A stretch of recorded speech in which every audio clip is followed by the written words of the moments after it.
வணக்கம் நண்பா. நோஃபப் சேலஞ்சில் நீங்கள் ஒரு 40 to 50 டேஸ் கடந்ததுக்கப்புறம் உங்களுக்கு இந்த பெனிஃபிட் கண்டிப்பாக கிடைக்குங்க. ரொம்ப ரொம்ப சூப்பரான பெனிஃபிட். இந்த பெனிஃபிட் உங்களுக்கு கிடச்சிதுன்னா உங்கள் வாழ்க்கை ரொம்பவே சூப்பராக இருக்கும்.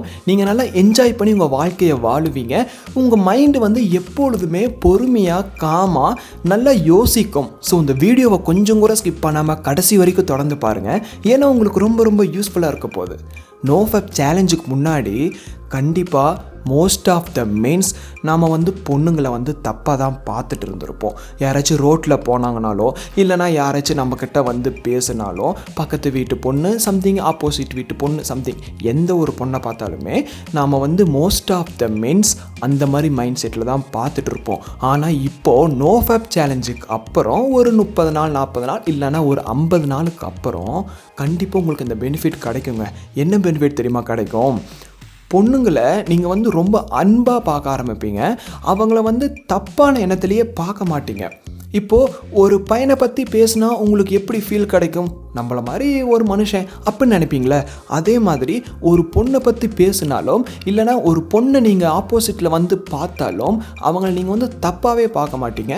அந்த பையன் சொல்லும்பொழுது உங்களுக்கு ஒரு எண்ணம், உங்களுக்கு ஒரு தாட் வந்துச்சுல்ல, ஒரு மனிதன், ஒரு ஹியூமன் தாட் வந்துச்சுல்ல, அதே தாட்டு தாங்க நம்மளுடைய ஆப்போசிட் ஜெண்டரை பார்த்தாலும் நமக்கு ஏற்படும். இது ஒரு சூப்பரான ஒரு இதுங்க. ஏன்னா இந்த உலகத்தில் ஆண் பெண் இவங்க தான் அதிகமாக இருக்காங்க. நாம் அவங்க கூட தான் வாழ்ந்துட்டுருக்கோம். ஓகேங்களா? இந்த ரெண்டு ஜெண்டர் தான் அதிகமாக இருக்காங்க. நம்ம எங்கே போனாலும் ஒன்றா ஆண்களை பார்க்கணும், ஒன்றா பெண்களை பார்க்கணும். அவங்களுக்கு வயசு வேரியேஷன் இருக்குது. சின்ன குழந்த, டீனேஜு, 40 வயசு கொஞ்சம் பெரியவங்க, இல்லைனா தாத்தா பாட்டி, அந்த மாதிரி வயசு ஒன்று தான் மாற்றங்கள் இருக்குது. தவிர மொத்தத்தில் ஆப்போசிட் ஜெண்டர் தானே ஆண் பெண். நமக்கு ஆப்போசிட் ஜெண்டர், அதே மாதிரி பெண்களுக்கு அவங்களுக்கு ஆப்போசிட் ஜெண்டர் நாம். ஸோ நம்ம எங்கே போனாலுமே இந்த ஆண் கூடயும் இந்த பெண் கூடயும் நம்ம பழகி தான் ஆகணும். நாம் அவங்க கூட தான் வாழ்ந்தாகணும். ஸோ அதிகபட்ச டைமில் ஆண்களுக்கு ஆண்களே இருப்பாங்களா அப்படின்னு சொல்ல முடியாது. அதாவது பேசுகிறதுக்கு, எங்கேயாச்சும் போகிறதுக்கு வரத்துக்கு, இல்லைனா ஃப்ரெண்ட்ஸ் ஜோனில், இல்லைனா எங்கேயாச்சும் ஒர்க்கிங் பிளேஸில், இல்லைனா படிக்கிற இடத்துல, இல்லைனா டியூஷன் சென்டரில் சம்திங் ஏதோ ஒரு இடத்துல அதிகமாகவே ஆண்களுக்கு ஆண்களே இருப்பாங்களா, பெண்களுக்கு பெண்களே இருப்பாங்களா அப்படின்னு பார்த்தோம்னா கண்டிப்பாக இல்லை. ஸோ ஆண்களுக்கு பெண்களும் இருப்பாங்க, பெண்களுக்கு ஆண்களும் இருப்பாங்க. இந்த இடத்துல நம்ம என்ன பண்ணணும் அப்படின்னா ஒரு வேற்றுமையாக பார்க்கக்கூடாது. அவங்கள நம்மளோட ஆப்போசிட் ஜெண்டரை அந்த ஒர்க்கிங் பிளேஸில் இல்லைனா படிக்கிற இடத்துல நம்ம வேற்றுமையாக பார்க்காம நம்மளோட ஆப்போசிட் ஜெண்டர் நம்ம நினைக்கணும். தப்பான எண்ணத்தில் பார்க்கக்கூடாது. தப்பான எண்ணத்தில் பார்த்தோம், அந்த மாதிரி அழுக்க நம்ம மனசுக்குள்ளே வச்சுக்கிட்டு ரொம்ப கேவலமான எண்ணத்தில் நம்ம அவங்கள பார்த்தோம்னா கண்டிப்பாக ஒரு இம்ப்ரூவ்மெண்ட்டுமே இருக்காது நம்ம லைஃப்பில். ஏன்னா எங்கே நம்ம வாழ்ந்தாலும், எங்கே நம்ம ஒர்க்கில் இருந்தாலும் இவங்களை நம்ம பார்த்துக்கிட்டு தான் இருக்கணும். ஸோ அப்போ நம்ம அவங்கள கரெக்டாக பார்க்காம தப்பான எண்ணத்தில் பார்த்துட்டு அந்த இடத்துலையும் நமக்கு மரியாதை கிடைக்காது. நாமளும் நம்ம லைஃப்ல இம்ப்ரூவ்மெண்ட்டே ஆக மாட்டோம். ஸோ இப்போ நோஃபப் சேலஞ்சுக்கு அப்புறம் இந்த பெனிஃபிட் நம்ம கிடைச்சதுக்கு அப்புறம் நம்ம எங்கே போனாலும், நம்மளோட ஒர்க்கிங் பிளேஸுக்கு போனாலும், நம்ம படிக்க போனாலும் நம்மளோட ஆப்போசிட் ஜெண்டரை ரொம்ப அன்பாக, ரொம்ப ஒரு பாசமாக ட்ரீட் பண்ணுறதுனால நமக்கு ஒரு ரிலேஷன்ஷிப் கிடைக்கும். ரிலேஷன்ஷிப் லவ் அளவுக்கும் போகலாம், இல்லைனா ஒரு ஃப்ரெண்ட்ஸ் அளவுக்கும் நிற்கலாம்.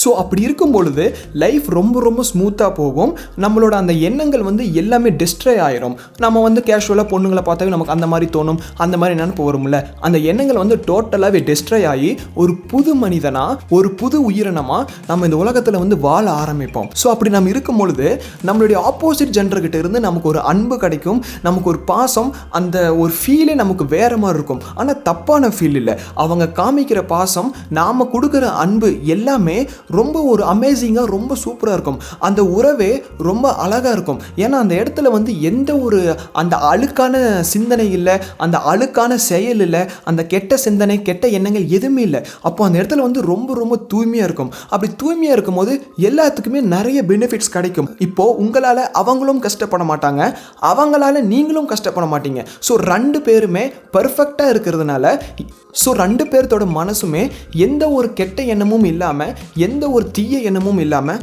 கரெக்டாக நல்ல ஒரு பாதையில் நல்ல ஒரு ரிலேஷன்ஷிப்பில் போகிறதுனால எல்லாமே சூப்பராகவே இருக்குங்க.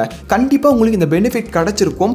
முன்னாடி நீங்கள் வந்து பொண்ணுங்களை அந்த மாதிரி பார்த்துட்டு இருந்திருக்கலாம், தப்பான எண்ணத்தில் வந்து நோட் பண்ணிட்டு இருந்திருக்கலாம். ஆனால் இப்போது ஒரு 40-50 டேஸ்க்கு அப்புறம் உங்களுக்கு இந்த பெனிஃபிட்ஸ் கிடச்சதுக்கப்புறம் கண்டிப்பாக உங்களோட வாழ்க்கை வந்து வேறு மாதிரி இருக்கும். ஏன்னா எங்கே போனாலும் நம்ம வந்து பொண்ணுங்களை பார்த்து தான் ஆகணும், அவங்க கூட நாம் வந்து வேலை செஞ்சு தான் ஆகணும். அப்படி செய்யும் பொழுது நம்மளோட மனசு வந்து தூய்மையாக இல்லாமல் ரொம்ப அழுக்காக இருந்து ரொம்ப கேவலமாக இருந்துச்சுன்னா அந்த இடத்துல நம்மளால் நிம்மதியாக வேலை செய்ய முடியாது.